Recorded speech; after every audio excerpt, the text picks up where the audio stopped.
Well, welcome everyone. I'm Vicki Epler. I'm the president of Congress Park Neighbors. We've realized there's a little confusion about what exactly is an RNO. So I'm going to read a brief statement about what Congress Park RNO is. Congress Park Neighbors has been an RNO for over 40 years, which is a registered neighborhood organization that is recognized by the city and county. We are made up of an all-volunteer board and have more volunteers that lead projects. Our goal is to provide accurate information to neighbors about neighborhood issues that the city government is deciding on and managing.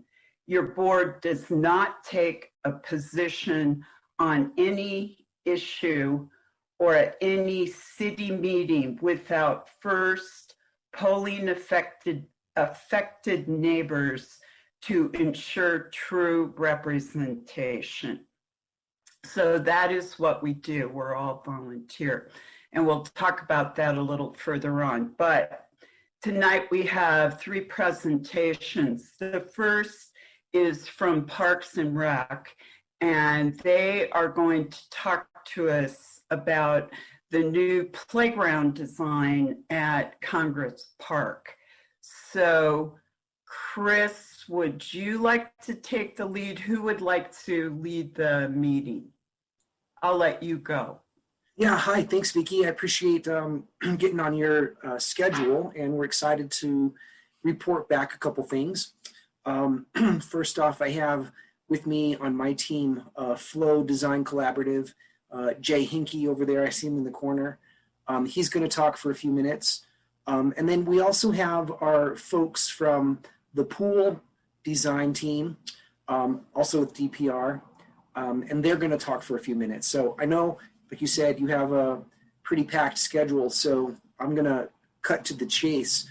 I'm going to just talk for a few minutes about the schedule. We have a slide that shows the schedule and the budget, and then Jay's going to talk a little bit about where we are with the playground design. So I'm going to switch over to a couple of slides. Let me know when this pops up. And I'll just keep talking while this is happening. So the plan is that we're going to talk for 5 minutes about the playground. We'll talk for about 5 or so minutes about the pool. And then we're going to leave, 10 minutes for questions and answers. So I'm certain that you guys are going to have some, want to know what's happening with both projects. So we want to make sure that we can chat about things and get everybody up to speed. So the playground, we've made some progress. We've had 2 public meetings with the neighbors, and some of you have participated in that. I totally appreciate the efforts that you've made to weigh in on our designs, and we have come to a position where we're now at what we call a preferred alternative. So Jay's going to talk about that preferred alternative. I'm just going to show this quick slide to give you a little snap picture of where we are and kind of what's ahead of us. So, here we are in spring of 2021. We are still kind of finalizing the conceptual design. Typically, we try to get all the horizontal pieces of the playground kind of in place so that we know the size, the shape, and the approximate location of everything. Once that's completed, then we'll start working on the technical drawings. That's the construction drawings. So right now, the construction drawings have not yet started. That's kind of one of the next big steps for Flow. We've been meeting with our internal groups, including our maintenance, our programming, our permitting, so some of the neighboring soccer fields and softball fields are permitted. So we need to check in with those folks to understand, the playground is expanding. That was part of our goal, was to make it more of a community level playground. So in doing that, we're kind of going into the softball field and the soccer fields a little bit. So we're just wanting to make sure on all the people on our teams in DPR are okay with that, and that we're not, building into space that is planned to be used for other events. Same kind of goes with the playground as well as the shelter. So just to stick to my point here, the schedule, like I said, we'll do construction documents through the remainder of 2021. And then the playground will kind of go on hold for a little while. And that's because of the pool. The pool progress is substantial. And I'm going to let Katie and Elizabeth talk to that a little bit after Jay. I'm going to go ahead and move on to the next slide, let Jay come in, and then we'll go from there. Great. Thanks, Chris, for pulling that up. Vicki, thank you for inviting us to come and make this presentation to the RNO. We appreciate it. I will point out that I noticed that the timeline wasn't technically accurate, because you may have noticed that we haven't really rolled out of winter into spring yet. So it certainly felt like the middle of winter still. But we're progressing through, and as Chris said, we're really kind of in this point where we're starting to transition from our schematic design and conceptual design portion of the project into developing the construction documents. And so we have received a lot of really good feedback from the community. So thank you if you have had an opportunity to participate in any of our previous meetings or our online surveys. What we're showing here is a little bit of the feedback that we received from our last round of community outreach that has really been informing what we're doing and the way that we're proceeding with the final preferred concept for the playground. It looks a little bit like we've kind of stepped back, and we have to a certain degree, in that we've really taken the feedback based off of the concepts that we presented at our previous community meeting. And really the outcome based on that feedback was a hybrid of two of the concepts. So you'll see on the left that the concepts that were most preferred out of the three that we had presented were concepts A and B. C received less support, and not necessarily because of the playground itself. There were a lot of comments from individuals who liked that playground option. Unfortunately, we do have 8th Avenue on the south side of the park, and I think for the most part, that was a challenge for most people to get past, understandably, and going into that, we knew that that was going to be a concern and a consideration. And so in order to alleviate those concerns and really move this space away, and it was a concern that we had as well on the design team, was the proximity to 8th Avenue. So what we've done is we've taken concepts A and B, and we've really kind of developed a hybrid of those two to try to really meet as many of those desires as we could from those two different concepts. Those are based off the feedback that we received from the community, as well as from parks and operations, and how this playground will function as a whole. And so what we're showing here is really just kind of a little bit higher than a conceptual level, but just the program layout for this playground. And so what we ultimately came up with and is to kind of combine those two, where we've got a 2 to 5 play area, more focused on the western side of the picnic shelter, and incorporating some sand play in the area generally where the sculpture exists today. The main or larger kind of play area then will be on the north side, so just to the north of where the playground sits right now, and we'll have a direct interface with the pool entry plaza. So we're currently working through coordination with equipment vendors, and so to develop and define exactly what equipment will go in here. So we don't have any graphics to show exactly what that selection will be, but based on the feedback again from those previous presentations, we're now working with those playground vendors to select specific equipment to fit within the spaces that we've developed here. And part of that will be working to make sure that we do have a seamless connection and transition between the pool entry and the playground. we have another secondary kind of play area down on the right side or to the east of the picnic shelter. Again, because part of one of the goals that we're trying to meet is an expansion of this playground to make it a little bit larger than what it is currently, to really fit with the scale of Congress Park. So we'll continue to develop this, and as we get more information regarding the playground equipment, the plan will be to further develop the graphics representing exactly what this playground will look like. And so once we get to that point, we'll have a document that we'll have available to the public. And we're planning on posting graphics of that proposed playground at the playground site, maybe at Denver Botanic Gardens again, maybe some of the businesses in the community as well. So we'll get that information out there as we start to transition into the development of the construction documents. So I could go on with this and talk in a lot more detail, but I know we want to keep this pretty high level at this point. Certainly if you have questions, we don't have our contact information up here, but you could definitely reach out to Vicki and she can get in touch with us and put you in touch if you do have any specific questions. You can also go to the DPR website, to the projects portion of the website, and make some contacts through that as well if you have questions or would like any additional information regarding the playground. So with that, I think that's really kind of concluding. This is pretty high level in terms of the description, but we wanted to just provide, you know, the status and generally what this playground is starting to look like based on the feedback that we received. So I'm going to go ahead and turn it over. I'm not sure, Katie or Elizabeth, who wants to provide some information on the pool, but I'm going to go ahead and turn it over to you guys.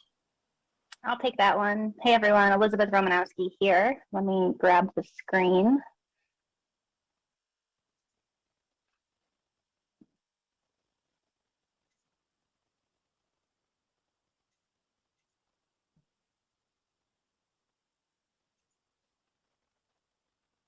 There we go. Should be popping up for you. Great. All right. Hello, everyone. Elizabeth Romanowski here. I am the Capital Projects Facilities Supervisor for DPR. So I oversee the vertical construction for parks. And I'm pleased to be here to share progress on the pool project. We are in the final approvals of the construction contract and expect the GC to start mobilizing on site as early as, I guess, March is only a week and a half away now. So we'll see action for demolition starting in March, and construction will take about a year. And that means, unfortunately, the pool will be closed the summer 21 season, but that gives us more than enough time to get everything buttoned up, start up, staffed up, pools prepped, and ready for 2022 and years to come. Here is an aerial of the new pool facility superimposed on the current site. So you get a great view of what will be contributing to the current park. And the next view will be a floor plan. So I wanted to, oops, quite a zoom, remind everyone of what is going to be included in the new pool project. And so what we'll have is the bathhouse and the pump house in pretty similar locations to where they are now. Obviously, they'll be completely demoed and built brand new. And the picnic shelter will remain, but we will be doing improvements to that to make sure that it ties in with the new design of the buildings. Additionally, the bathhouse will feature both men's and women's locker rooms, but in addition, a new feature that's added will be 4 gender-neutral or family change stalls, which will feature showers, toilets, sinks, all of that for a private little cabana. And the pool, as you can see, we're keeping the 50-meter long course, but we're adding a 25-yard cross course to that. So that gives us some extra functionality when we have the lap swimmers. And then we also added a diving board, so that deep end will get a little bit deeper and we'll have new diving features. Additionally, the children's pool will get larger substantially. I think it's almost double the size of what it currently is. And the boundary fence will, Maybe we can mute some folks. um, Sorry about So- that, Elizabeth. no worries, it's all good.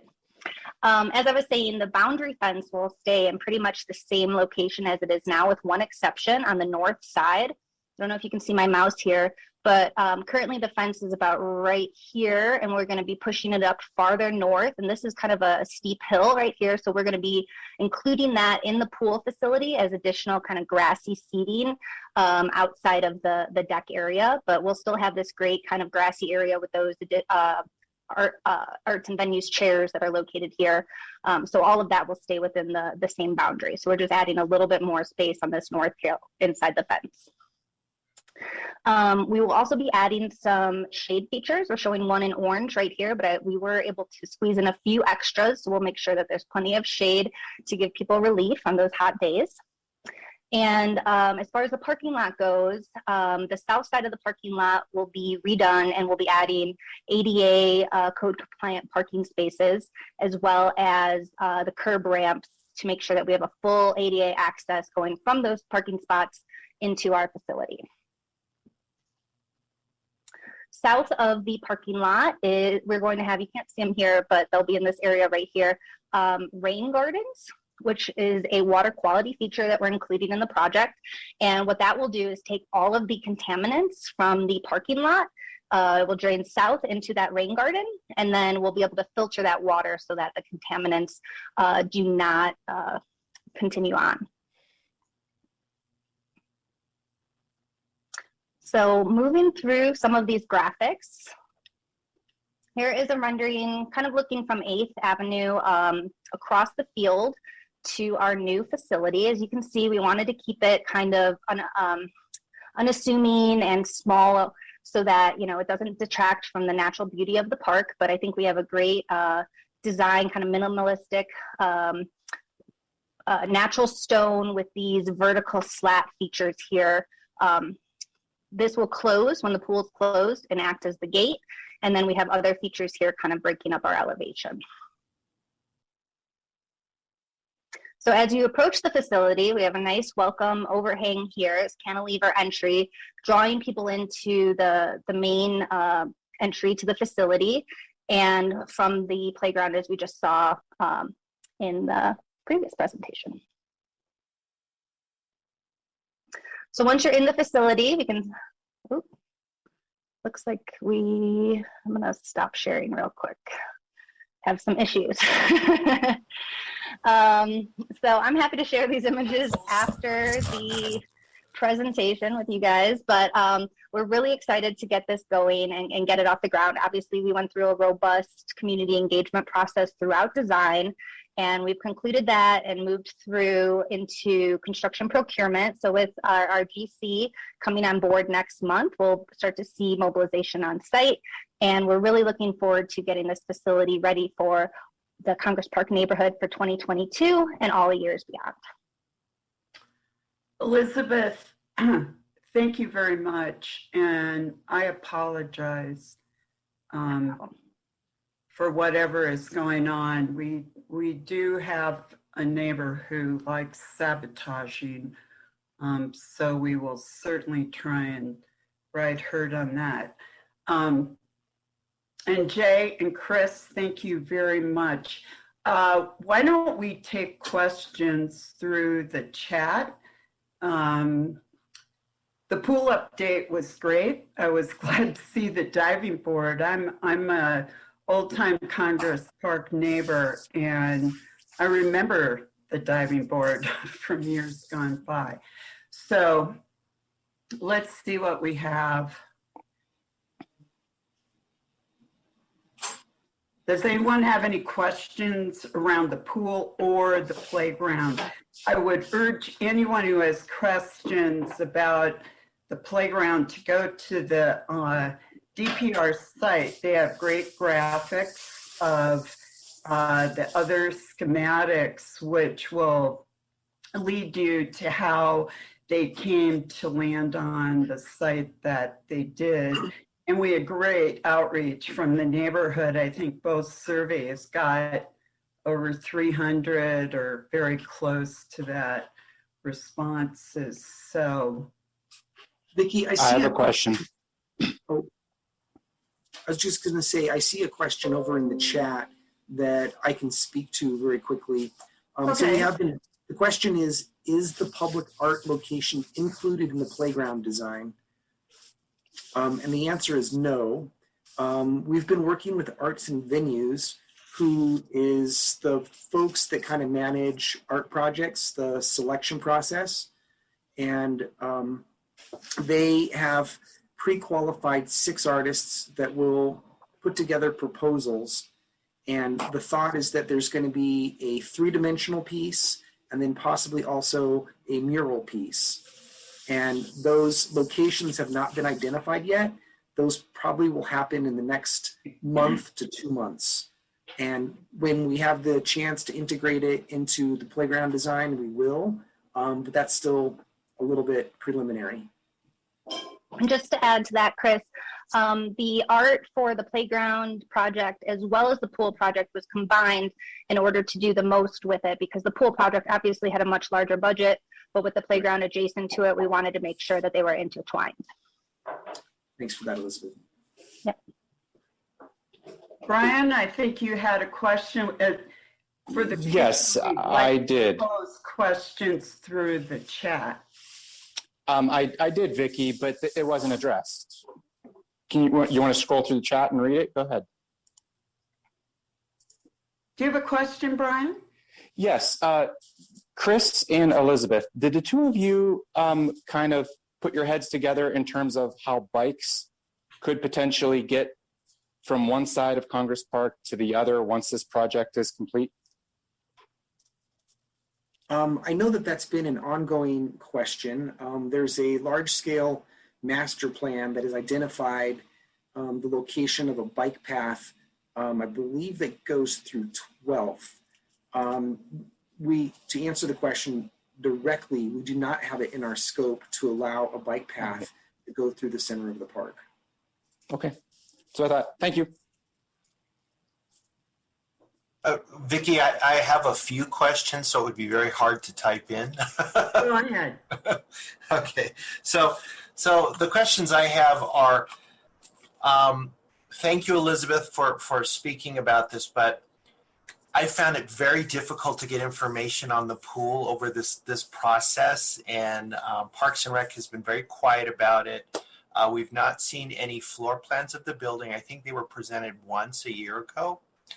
But there were some questions that were brought up, especially about parking, and they were going to restripe the parking and do angle parking on different parts so they could raise the capacity of the parking, so they were going to make it more efficient. And then at one meeting, they talked about the pool was being designed for over 300 people to be in the facility at one time because of the league swimming.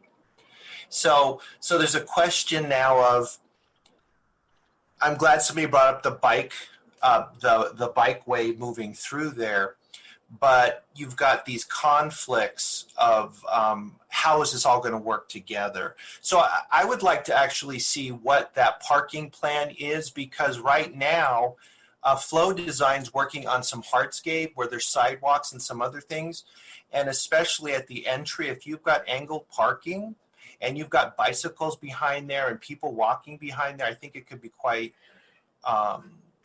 dangerous back and forth, and kids and everything else. That I think that should be addressed.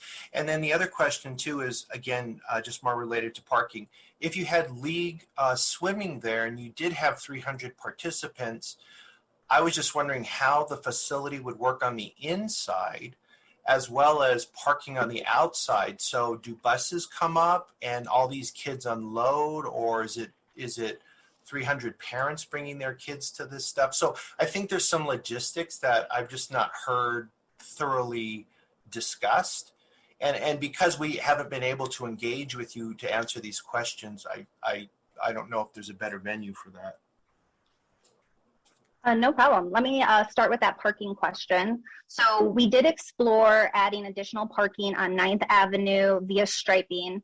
And I believe right now that's not included in the project. That's something that we're still studying and looking to make sure that, you know, all of everything that you mentioned is taken into consideration with pedestrians, bicycles, as well as vehicles. We want to make sure that everyone feels safe and comfortable coming to the facility, but we do recognize that there will be probably a little bit higher use due to the fact that this will be a brand new facility.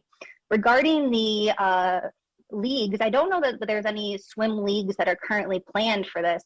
The intent was to make sure that, you know, in the future, if there was an opportunity for that we're thinking about that and we're not limiting ourselves to it. But as of this time, there isn't any leagues planned. And when we say that 300 people are the capacity, that is really for code purposes. And that dictates how many exits we need to have, as well as how many fixtures we need to have. And so we need to set a count based on what we think the occupancy would be. And realistically, the way that you would count that is based on a square footage calculation.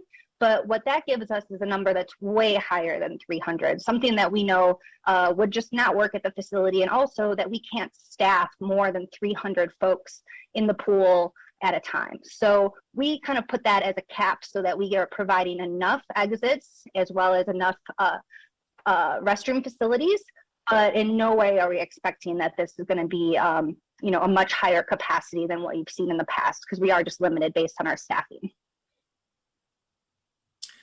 I just see another question in the chat that I think, Elizabeth, you should be able to grab. I'll read it here.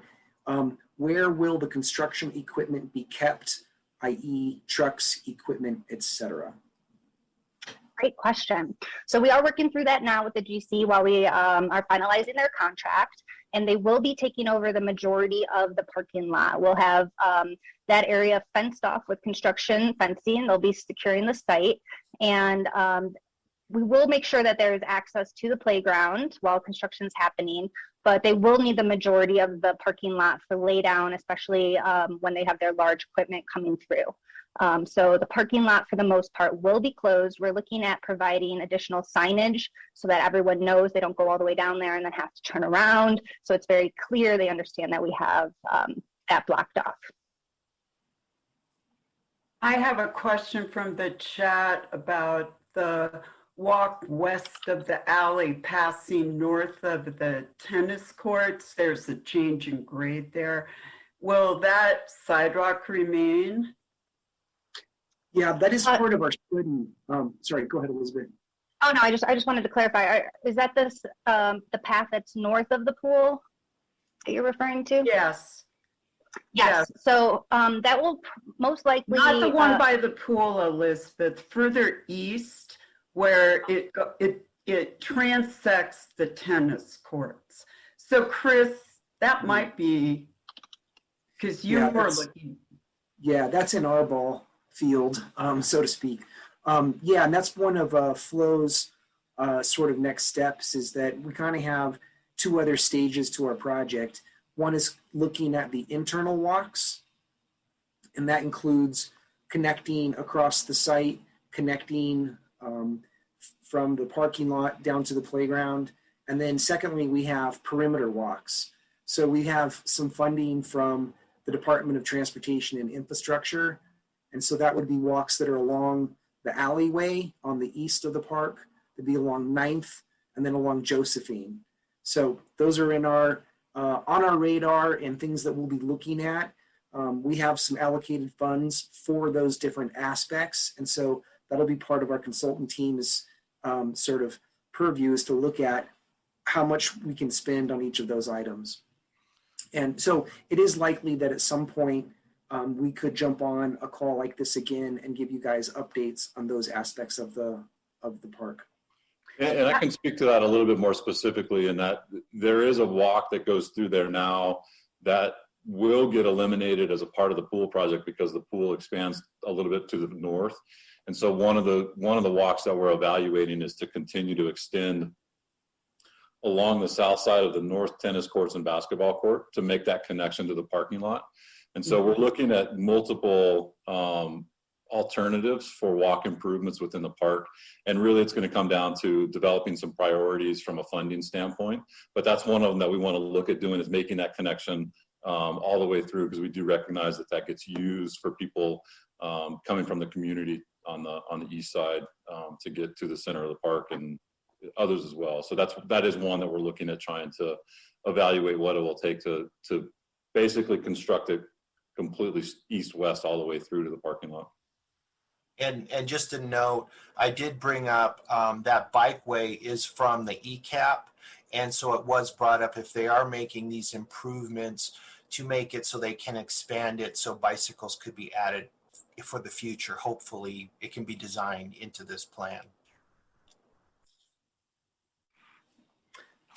Thank you. Thank you so much for spending time with us tonight, all of you. We really appreciate it. Jay, Chris, Elizabeth, this has been great information. Oh, quick question for Elizabeth. Is there any way to get a better site plan or a final site plan since you're done with construction documents and you're starting construction? Can you share that with the neighborhood and the public? Yeah, I thought that was posted online. I was just checking while we were talking, and it looks like it's not on there, but we definitely can include that color site plan, no problem. That would be great. Thank you. That'd be great. We would. And if it's okay, I'm going to just steal the screen back for one more second and just show you guys, because I kind of cut off a little early. I just want to make sure that you guys see exactly kind of what we're going for here, because I think it's really great. Just to make sure everyone understands. So once you're in the facility and you kind of walk around the diving board, what you're seeing is the backside of the bathhouse. And then we have the guard lounge over here. And what we're doing is, with this kind of neutral color palette, we use this blue kind of color to call you into the locker room area. And so we'll have the gender neutral right in the middle, and then the guys and the gals splitting. But I think at the end of the day, this is going to be a really great facility that hopefully the community treasures for a long time. Thank you. Thank you so much. This is great. Thanks for bringing that back up. So appreciate you guys coming tonight. Yeah, thanks for having me. I'm going to go ahead and have Jackie Altreuter do her presentation on the nature playground at City Park that the Denver Museum is collaborating with. So Jackie. I'm going to say goodbye. Thank you for your time. We appreciate all the feedback, and we look forward to getting on with you guys again somewhere down the road. Thank you. Thank you so much. Thank you. Hi, DPR friends. You guys did a great job on this. It looks so awesome. I'm so excited. Appreciate that. Thank you so much. Have a great evening. You too. Thank you. I just am so excited about that. Yeah.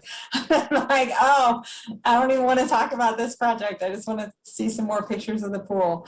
I'm Jacqueline Altreuter. I'm the Director of Volunteers at the museum, the Denver Museum of Nature and Science. I'm also a community member that lives here in Congress Park. Thanks for having me tonight. I am here right now to talk about, to listen as a community member to all the great things that are happening in our park, but also to talk about some really cool things that are happening in City Park. We have a partnership project between the Denver Parks and Recreation Group and the Denver Museum of Nature and Science to restore the historic DeBoer Waterway and create a natural play experience in City Park in the southeast meadow area. So I'm here to just give an update about that and show you what we're doing. This is a mission-driven project for the museum. The museum is doing this because it's our mission to ignite the community's passion for nature and science. And we have heard from people that there is no better place to do that than in nature. So we're looking to have more urban nature available for people to explore and to be curious within and to drive their love and understanding of the natural world so that people want to protect our natural world. So that's why we're doing this. We are partners both in funding and in process with Denver Parks and Recreation, but this is not going to be a gated off area. It's just something we're doing out in City Park for people because people told us that they wanted it as part of the City Park Master Plan update. The community is driving this project in the sense that this project came straight from community feedback during the City Park Master Plan update. And the community is continuing to be at the heart of our design. So we are and have been, and we are now and have been seeking community feedback for many years now to make sure that we're going the right direction. We don't want to spend a bunch of money creating something that people don't want, because there's no point in doing that. So we are in the process of trying to make sure we're creating the thing that people are really excited about. So this is what it says in the City Park Master Plan update. It says that the southeast corner will be an exploratory and experiential park that will have experiences that are natural, and that they will be, I'm gonna just kind of fast forward, they'll be ecologically diverse. There are some things in here that are not happening. We are not touching the South Meadow as part of this project. We are not touching the Pine Needham as part of this project. We are integrating with the established forested groves, and we will continue to add more plantings to the space to create a more ecologically diverse environment. So this is the area that we're talking about. Up there in the that's up in the far ground is the museum, and down in the near ground is the edge of Farrell Lake and Little Lake. So if you frequent City Park, this space might look familiar to you. The highlighted area is the area that's scoped for design. Towards the edge of this area, you'll see that the little playground that's over there in City Park is scoped for design for this project. The intent of the project is to remove the little playground and replace it with this natural play experience. So that's important to remember, because we've gotten some feedback about the desire for some of those traditional play elements to be tastefully integrated into this natural space. So we're trying to figure that out right now. This is where we are in the project. We're at the STAR. We're here. We have a preliminary concept design I'm going to show you some images from, and we are in the process of gathering all the feedback and then taking it to the design team, who will then wrap it up into a final concept design, and that concept design we'll come back to you with in late March, early April, and we'll be asking if we heard the feedback accurately and if there are any refinements needed to that design. After that, we create a schematic design. So the Congress Park playground is further along than this playground, this play area, in the sense that we have to still create a schematic design, then design documents, then construction documents, and then construction begins. So it says we're going to start construction in summer 2021. This is not accurate. We'll probably start construction in winter of 2021, early 2022, and it'll probably take 9 months to a year. So because the timeline will be a little bit ahead of the Congress Park playground, it sounds like they might be opening at the same time. The construction timeline is a little ahead, is what I mean by that. Here are the design principles that have been provided to us through community feedback over the last few years. People told us they wanted a multi-sensory, self-directive, multi-seasonal play that also provides natural, playful experiences for people of all ages and abilities. So accessibility is really important to us in this space. It's important that it's natural and that everything is immersive within the landscape. And the other thing that got added more recently was the restored waterway as the connective thread. Initially, this project wasn't a project to restore the DeBoer Waterway, but through our feedback process over the last couple of years, we've heard that that is a fundamental part of people feeling like they are really immersed in nature, is that there is water. And this came from people of all ages throughout the community, told us that water was really important to them for a natural experience. So we'll be thoughtful about who's using it, if people are solo, if they're in groups. We really want a space that feels like a real respite and also play experience for everyone. There are additional design considerations we added including the community-driven designs.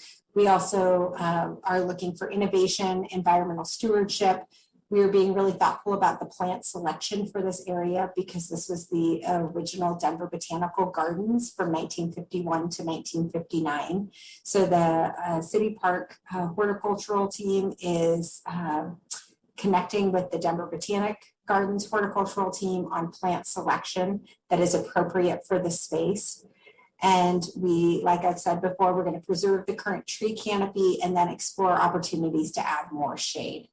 The waterway won't be, it won't be like refeatured into some sort of huge like kind of playland. It's going to be in connection with the historic design intent. That its historic design intent from Saco DeBoer was to bring the mountain stream down to the city. And so it really is meant to be a place of kind of connection with nature and respite. And then we will continue to come out and engage with the community and try to get more and more feedback, even after this is a space that has been opened. We're hoping to engage volunteers in the care and love of the space. So there may be opportunities for volunteering to help with the plantings and things like that in the space and to care for it. This is an image of the Box Canyon area of the DeBoer Waterway that has a bridge over it in this image. And I'm going to show you another image without a bridge so you can see that there's not a guaranteed bridge in the area. It's just high level concepts that we're trying to get a feel for what is exciting to people. So this is the same space without a bridge. Either way, there is water. So the water is going to flow. The water is going to flow through a process of environmental stewardship with innovative design that allows the water to be cleaned as it goes through the channel. We'll have a series of wetlands that will act as biofiltration systems, essentially, that will clean up the water as it goes through the channel. So we will not use chemically treated water. We'll pump it up from Farrow Lake or Little Lake, and then we'll pull it through a series of wetland filters, and then it'll just get cleaner and cleaner as it goes through the system. The pumps, we're looking at alternative energy sources to provide the energy to run the pumps. So we're really trying to think of ways to do this that are thoughtful and considerate of the environmental needs. This is an image of the lily pond. It was originally the lily pond. You'll notice this image does not have water in it. This is the one area where the historic flow of the waterway will divert. And that is because the lily pond itself has a lot of damage to the bottom of the lily pond. And restoring that piece of infrastructure would mean plowing up the whole lily pond. It would destroy the stonework that's in there. And we have heard that the people really like the stonework that's in there. It's original stonework.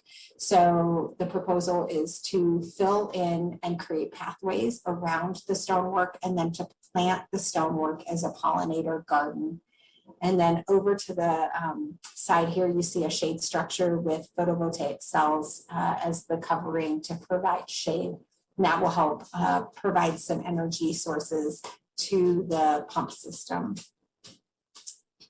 And just another image here of how play can be immersed in a natural environment and be more natural play. You see all of the different ways that people can hop through an area.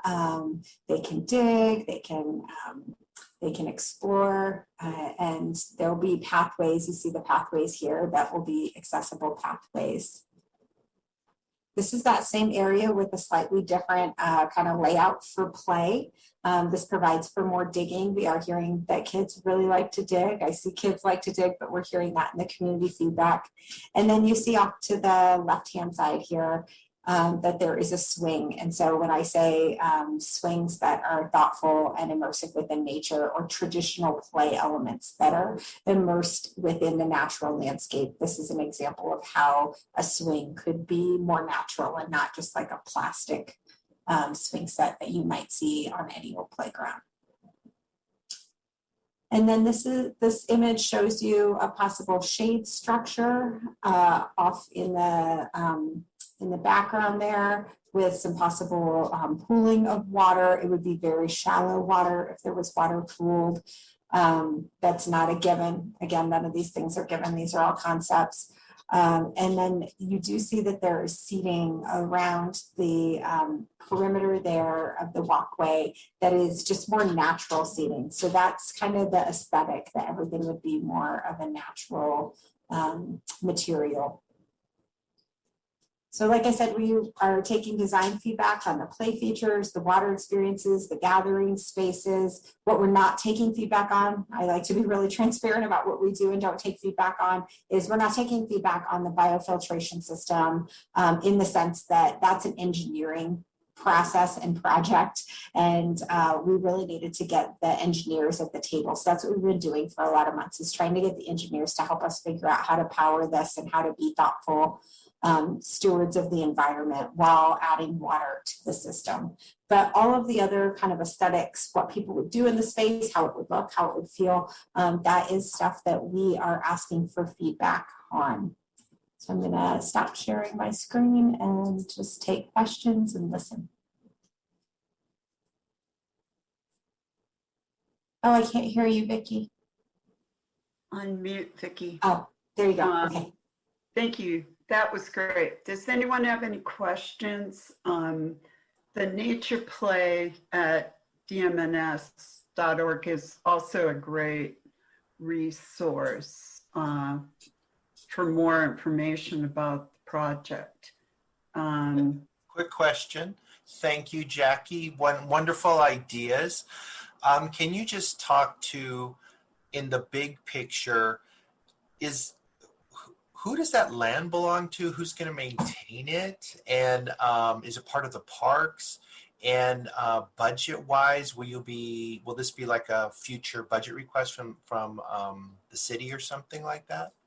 No, so that's a great question. So the cost of the construction, design, everything is a 50-50 split between the Denver Museum of Nature and Science and Denver Parks and Recreation. But as soon as construction is done, we are, it turns over 100% to Denver Parks and Rec. So it's just city park land.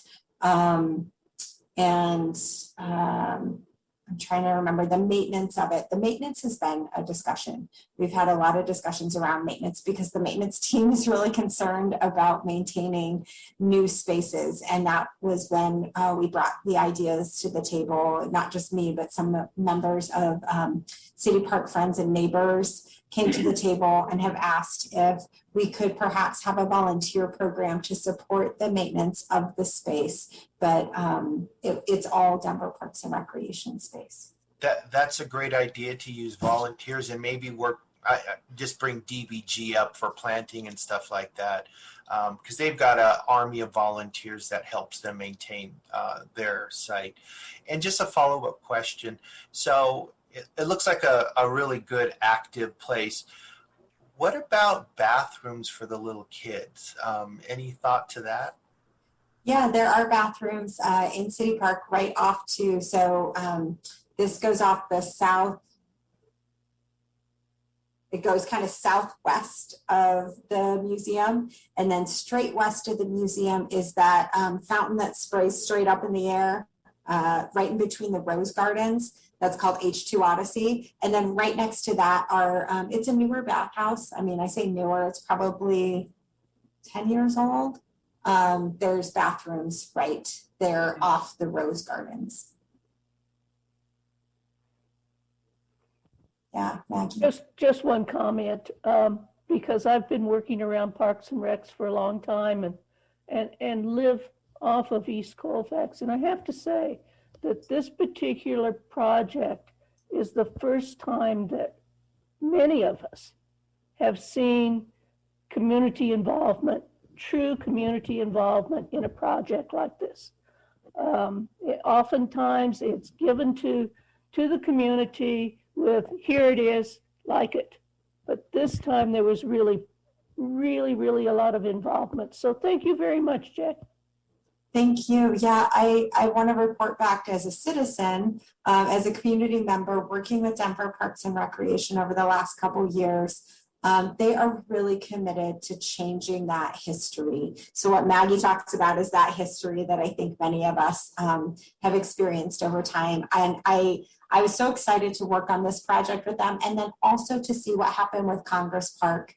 And just the involvement that they've had in taking feedback and really iterating the design for Congress Park Playground based on community feedback. Seeing the, I know people were up at Sweet Cooey's taking feedback about the Congress Park Playground. So I'm here to report both as a citizen and as somebody who's working with Denver Parks and Recreation. It seems like they are changing the way that they engage with community in a really refreshing, awesome way. So thank you. Jackie, thanks for being here and having been in many, many meetings with you. Some good, some stressful, but I think what you're saying about Parks and Rec, they have been holding out their hand, particularly Chris Schuler around Congress Park. And your process has also been very inclusive. So thank you. Thank you. Next, we have Mary Lou Fenili.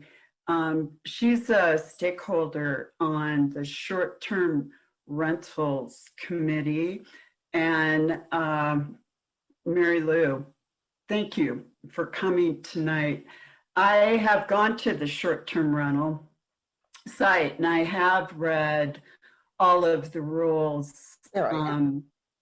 So please tell us, I know you got involved because you had a personal confrontation dealing with them. Yes, well, thanks for having me. Yeah, 800 Steele Street changed hands and really became more like a hotel. They advertised space for 16 people and it's a home with 4 bedrooms. And a family raised 4 kids there. And some of the worst things that happened led to some changes in both the ordinance and the rules that excise and license subsequently adopted. So let me just say a few things at the beginning, and then I'm happy to answer any questions. The key piece for Denver is primary residence. You may only have a short-term rental in your primary residence. So if you live in one half of the duplex, it doesn't matter if you own the other half, you don't live in the other half, so you can't rent that out. But if you have an extra room in your house, or you want to rent out your whole house, or you have an accessory dwelling unit on the property, you can rent that out as long as you are living in the main house as the primary resident, and you don't have a short-term rental in your house. You can only have one short-term rental. It could either be the accessory dwelling unit or it can be your house. They have to be licensed, and it's all done online. There's a $50 application fee and a $100 annual license fee, and the licenses may be renewed, but they're only good for a year, and they run from whenever it is that you applied and were granted the license. So it's not like they run from January to December. So you can get into this at any time if you wish, and get out at any time. You also have to have a lodger's tax ID, and the IDs I think are good for 2 years. And you have to have adequate insurance.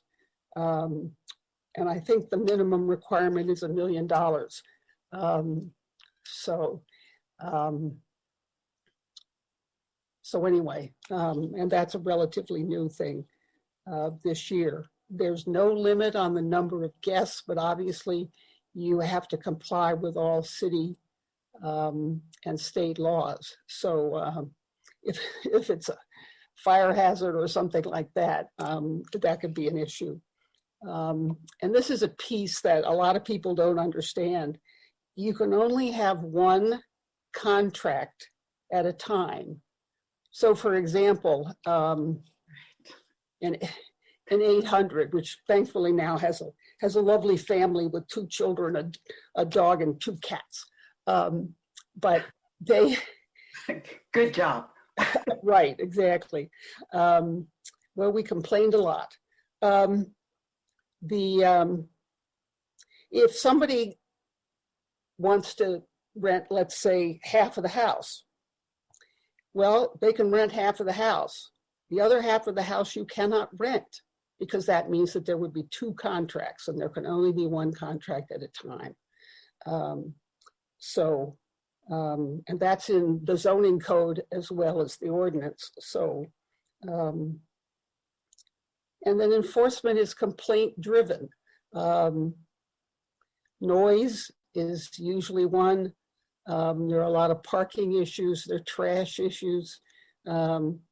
There are odor issues with, particularly with marijuana, but there may be odor issues from trash and heaven only knows what else they may be doing. But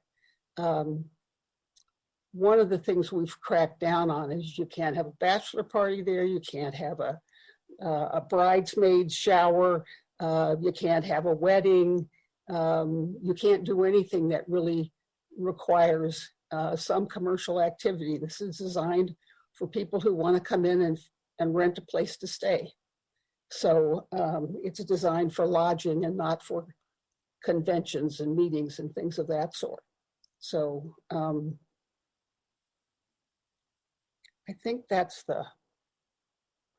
are the main things. If people have specific questions, your license number must be listed on the advertisement that you place on whichever platform you're using. And some people advertise on multiple platforms, but the city's business license, I think it's a BFN plus a number.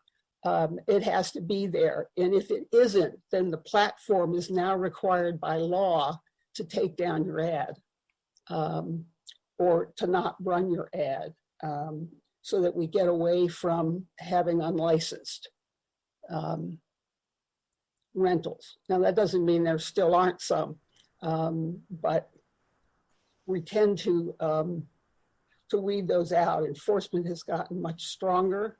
It is largely complaint driven, and whether it's a question of, we know that person doesn't live next door in that house, and so he can't be renting it out on a short-term basis. Can rent it out long-term. Okay, short-term rentals are anything less than 30 days. Go ahead.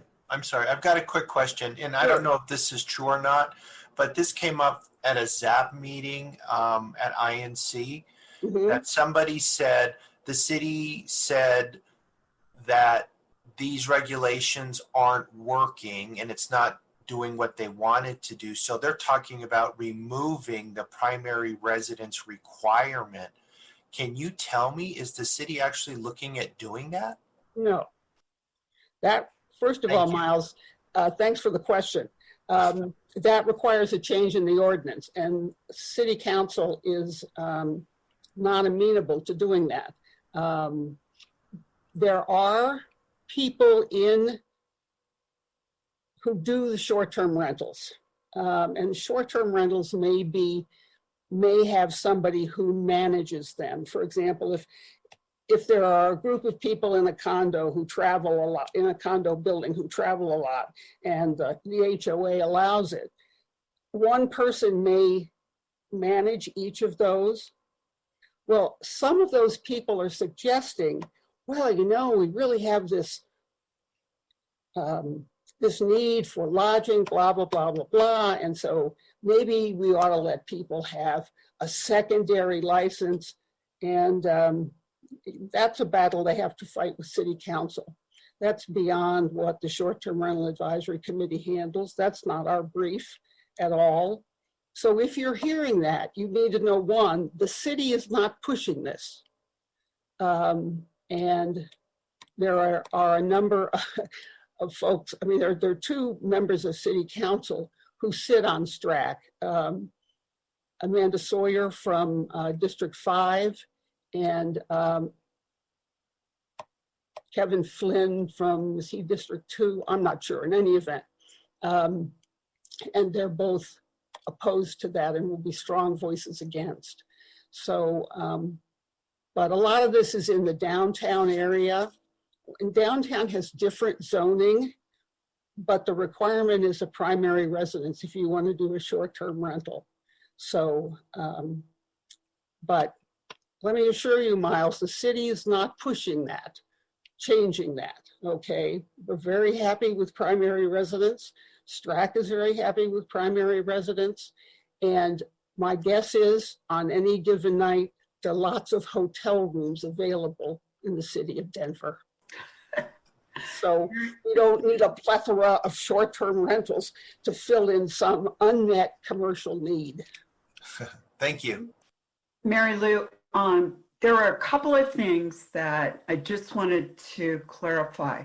One was, and you brought it up, enforcement is complaint driven, and that I think in 2019, they passed an ordinance that if you lie on your application, it's a felony. Well, you sign your application on penalty of perjury. And therefore, if there were, as I read the statistics, there was a significant drop in the number of short-term rentals when felony became part of the equation. I tried to figure this out. Do you have any idea how many Airbnb, VRBO short-term rentals are in Congress Park? I don't have a handle on that right now. I did for a while when 800 was going strong. I was really focused on that. One of the things that has happened over time is that people thought it was a really great idea, but they sure got tired of washing sheets and changing beds. Cleaning bathrooms. You know, Yeah. So, and after a while,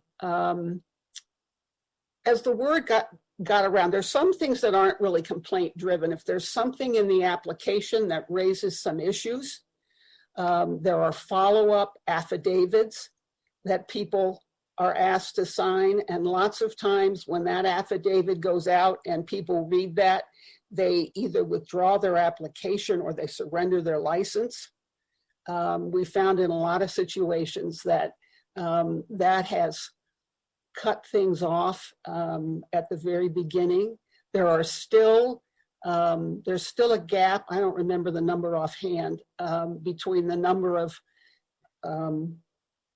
licenses that we've issued and the number of short-term rentals that are purported to be in the Denver area or in Denver. So there's still some folks operating out there, but they're not operating in such a way as to draw attention or complaints from neighbors. You know, if they're running it appropriately and their neighbors aren't bothered, they're most likely not going to be caught. And that's true of anything, not just short. Yeah. I think I mentioned I have one across the street I was completely unaware of. And I will mention this. If you have a full-time tenant, not a short-term tenant, that tenant can manage the short-term rental. Well, But, yeah, go right? ahead. let me. But I think, again, as Mary Lou pointed out, when you actually go to live that life, you have to have someone you can be very trustworthy of, or you'll be getting complaints. And then the cost of actually having $1 million homeowner insurance policy, as well as rising to code.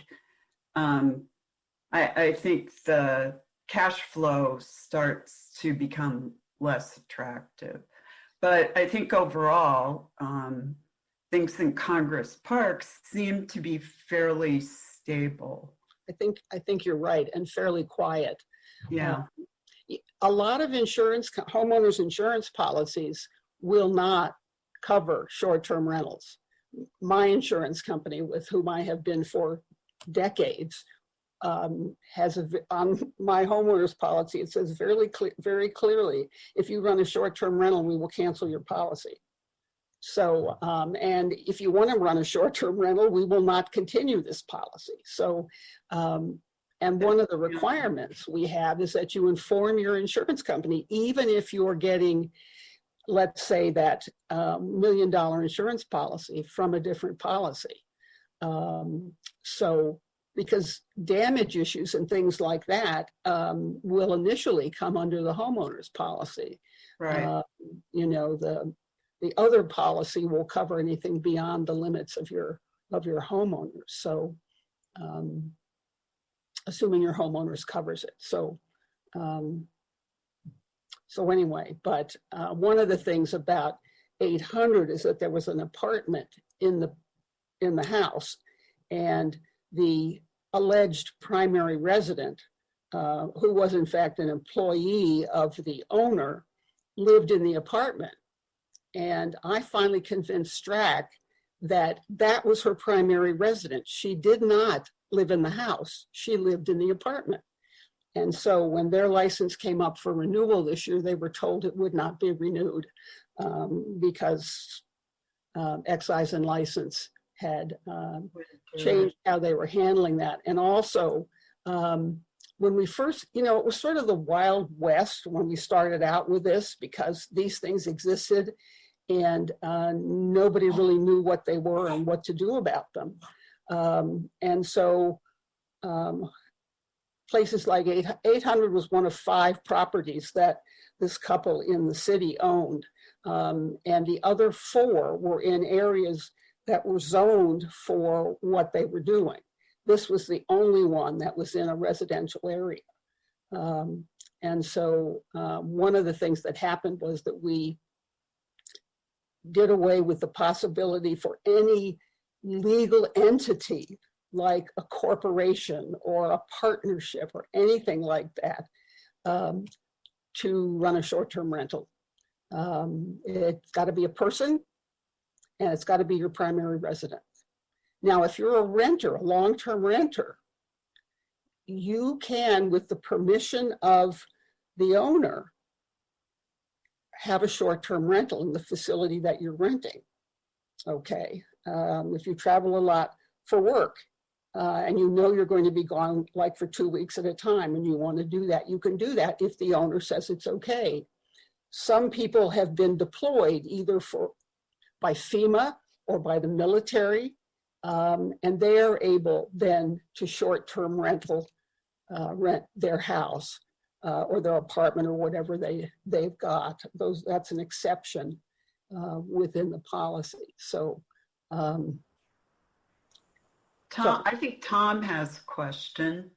hello, Tom. Hi, Mary Lou. I do have a question. In order for someone to obtain a license, does it require a city inspection? No, it doesn't. Okay. We ask you to self-certify that you meet all code requirements. There are some things that we ask that they have in the house, like there be a fire extinguisher, a smoke detector, whatever. But again, that's part of what they're expected to do. And anytime there's a complaint in neighborhood services or the police come out and enter the facility, they can look to see if those things are there, and if they're not, that has to be addressed. But I only ask that because City Council, I think it's the Land Use Transportation Committee, is looking at requiring a rental license for all rentals in Denver. And as I watched the proceedings, I got to wondering if that wouldn't or shouldn't apply to short-term rentals. well, if it applies generally to rentals, my guess is it would. They have they have to have a lodging tax number, right, Mary Lou? Yes. Yeah, I mean, so Tom, they do have that. But- Well, what City Council is considering is pretty different. I mean, it's not like, well, you're a landlord, Vicky, as I am.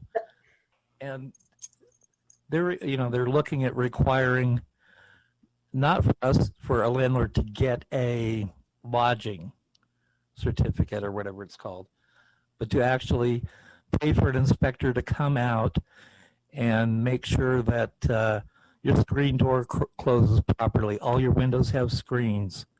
Your chimneys are clean. It's a whole list that actually, I only speak from experience because I had to get a rental license in Boulder for my Maggie? Yeah, excuse me.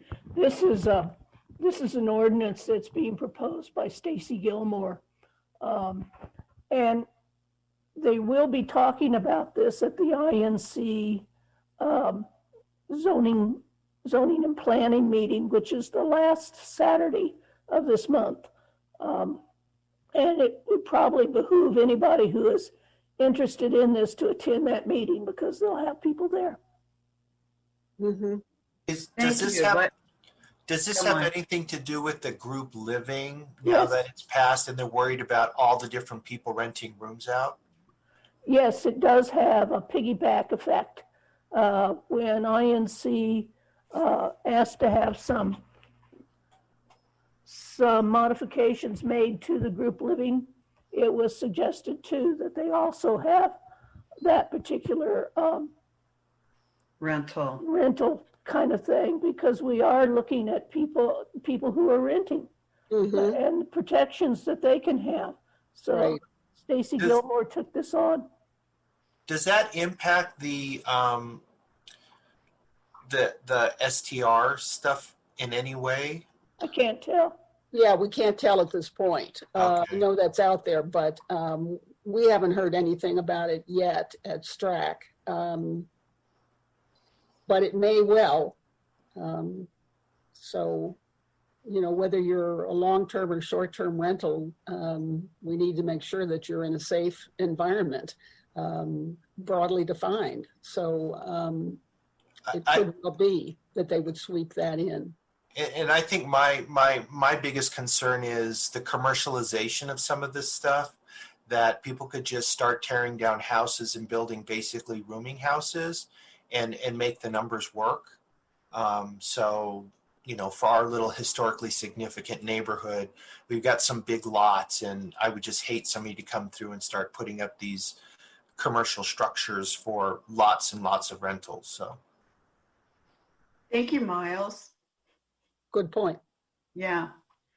Mary Lou, thank you so much. This was really helpful. I have a couple of announcements. Congress Park Neighbors is sponsoring a fundraiser for the Teller Backpack Program. They are a much needed group right now, and we are willing to match donations up to $500. So if you are interested in donating to the Teller Backpack Program, you can access their website, or it's also on our website, and we will match up to $500. The first Also, 500. I'm sorry? The first 500. The first 500. sorry. And also, if you have any interest in volunteering for that program to help fill backpacks or whatever their need is, please reach out to me at Congress Park Neighbors, and I will forward a contact to you about that program, because they need actually more than money. As you can imagine, the need has grown there. The second thing I wanted to bring up is we've had two big historic developments come up in Congress Park. One is the Steele House, which is over at 1272 Columbine, right, guys? And it received landmark designation. We had it out everywhere. Historic Denver was very helpful in that it's a Lang house. It has a cultural history in the neighborhood. It really hits a lot of high points that we're looking for. It has long been a duplex. It was built as a single family, but the owner, who does not live there, worked through the process. And when she divided the property many years ago to a duplex, she was thoughtful in maintaining as much of the interior as she could. So I just want to give a shout out about them and how happy we are to have that in our neighborhood. And the second is over on Steele Street. Kenda Fuller is with us, and she's been working on that. And that is a new historic district that they're working on getting that status with. It has boundaries on the east side of Steele Street from 6th to 8th Avenue. The houses at the end of the 600 block and 700 block are excluded because they are already in the 7th Avenue Historic District. So this is brackets on each side. It would be a separate and new historic district adjacent to an existing district. The houses are very typical of Congress Park bungalows. They're very consistent. And when I spoke with Kenda about it, Kenda, you had mentioned that these are not the 7th Avenue architect design houses, but recently in one of the new historic districts, they had said they defined the character of the neighborhood and who lived in this neighborhood next to these larger, more palatial homes. The blocks are beautiful. I hope everyone will pay attention to what's going on here. This is an opportunity in our neighborhood to expand that. You can have as many historic districts as you want. They can't overlap, but they, with Miles' concerns, which are so valid after the East Central Area Plan, the historic district trumps zoning. Yep. So this is where there are 10 criteria you have to meet to become a historic district or a landmark, really. And you only have to meet 3. And they include cultural issues as well as a consistent architectural typology. So I wanted to get that out to everyone. Kenda, do you have any updates? I know you're working through the whole application process right now. You're muted.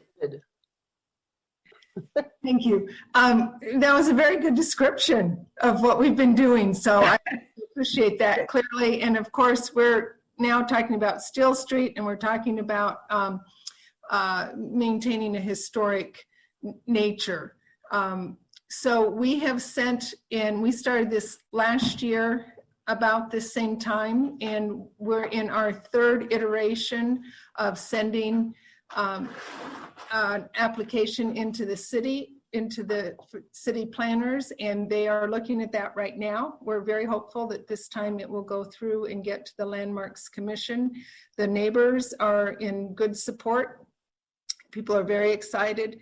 We are the modest bungalows in the neighborhood, but we just think that that's important. We all chose to live here, and we're happy living in these bungalows. So we would I can answer any questions anyone might have, and we would hope for some support on this. We're a small district, but you still have to cross all the T's and dot all the I's and make sure you've got all the information, and to really tie this into the historic construct of what was going on in Denver through these years. So we've tried to do all that.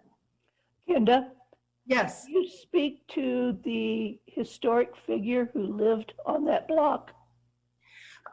You're talking about Judge Jones? Yes, I am. Yes, absolutely. I didn't know whether to bring that up or not. He is one of our criteria. If people know, Judge Raymond Jones was the first African-American appellate judge in the city of Denver, and a good friend of ours. And he doesn't live here anymore, but we have him under the criteria B for the outstanding character in the neighborhood. So I've looked at a lot of his history, and we're very excited to include him in this application. Well, Kenda, keep us posted. I will. If we will hopefully get to the Landmarks Commission and to City Council, which is where probably, by the time it gets to City Council, they want it to be pretty much a done deal. So we're right. So we're trying to get as much support as we can, so that when we go in, there won't be any controversy. So I've got a quick question for Kendra. Thank you for presenting what's going on. What is the biggest lesson you've learned in this process? Because there may be other parts of the neighborhood that may want to do this. What would you say is your biggest takeaway after undergoing all of this? That it's a popular idea. One thing, people like to do it. I think what we learned is that there's a way to do this. So when I did the first iteration, I just did a kind of fill in the blank. This is what it is. But they really want the narrative.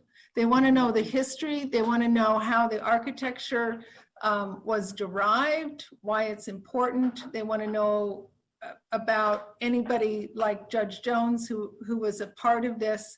And so we have, for these two blocks, just one side of the block, about 60 written pages of history and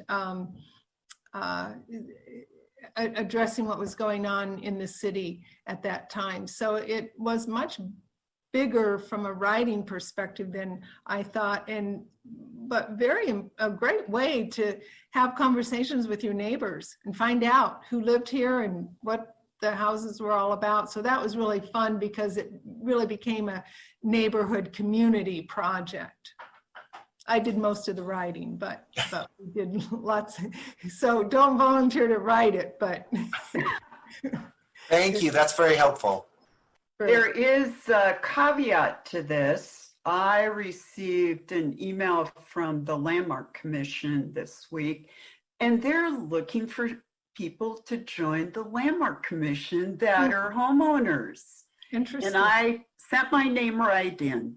Great, good for you. So the committee is made up of a variety of people: homeowners, historians, architects, and obviously planners. But anyway, that was out there. Kenda, thank you. One last thing I wanted to bring up tonight, which is we have newsletter delivery opportunities, and we have a job opening, which is Wendy still here? I'm here. Wendy, you want to talk about the job? Well, first I have a question for Kenda that's in Oh, the sorry. chat. There's a question that asks if there are ways for us to help. Do we need to send support emails, or is the process beyond that? That's a very good question. We have been collecting our emails. So, Vicki, I think we're including the email that you sent as a response. So, Maybe at the city council. maybe just to send it to Chris Hines, the city councilman, or when it's time when we're getting ready. Let me think about this. I mean, you could send me an email, and I am Kenda. I can put it in the chat. Yeah, why don't you type your email address in the chat, and that'll help people get things to you. Okay. Because I would say if they're going to send it to Chris Hines, they probably also better copy the landmark. Right, people, and too. it might be too soon to do that. Okay, so then maybe you'll want to collect that. Yes, absolutely. Perfect. So I just have to figure out how to write a question in the chat. I'm not getting it here. Wendy? Yeah, I'll go ahead with the newsletter thing. No, wait a second. What I was going to tell you was my correspondence with Kenda was That's when Vicki. she had formalized her statement in the application, we could do a survey like we did for the stall house. Okay, good idea. Although I also think if you wrote a letter as an individual supporting that process, that would also be a good thing. Yeah, I think those are powerful. So I like Andrea's question, and I wanted to make sure it didn't get missed. Great. Thank you. Sure. So on the newsletter, and Tom, jump in here if you want to. We certainly need delivery volunteers, but we also need a layout person. And about 100 years ago, I started with the newsletter doing the layout as a volunteer, and then took over the editorial function. So I'm still doing the editorial function, and now the person who had been our layout person is now trying to move on and do something else. And no matter how much I snap at her ankle with my teeth, she won't stay. So it's layout like you would do any newsletter. So if you have any newsletter experience, you know what that's like. You can do the layout in Adobe InDesign or Quark or even Microsoft Publisher, as long as you can produce it at the end in a PDF. We work back and forth. I, as the volunteer editor, and the layout person will, I'll get her the copy that I have, the articles and advertisements and stuff. I get those to her. She lays them out in a logical, attractive manner. And then she'll send me back a draft, and we go back and forth a couple of times about, okay, this is going to fit better on this page, or please don't put two similar ads on the same page.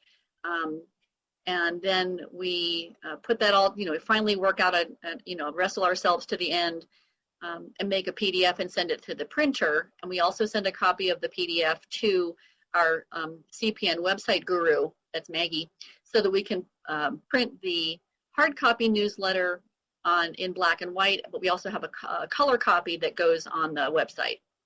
So that's what we need somebody to be able to do. And wonderful, Kenda. I'm so excited that you know someone who may be interested. She can definitely contact me, and let me put my email in the chat.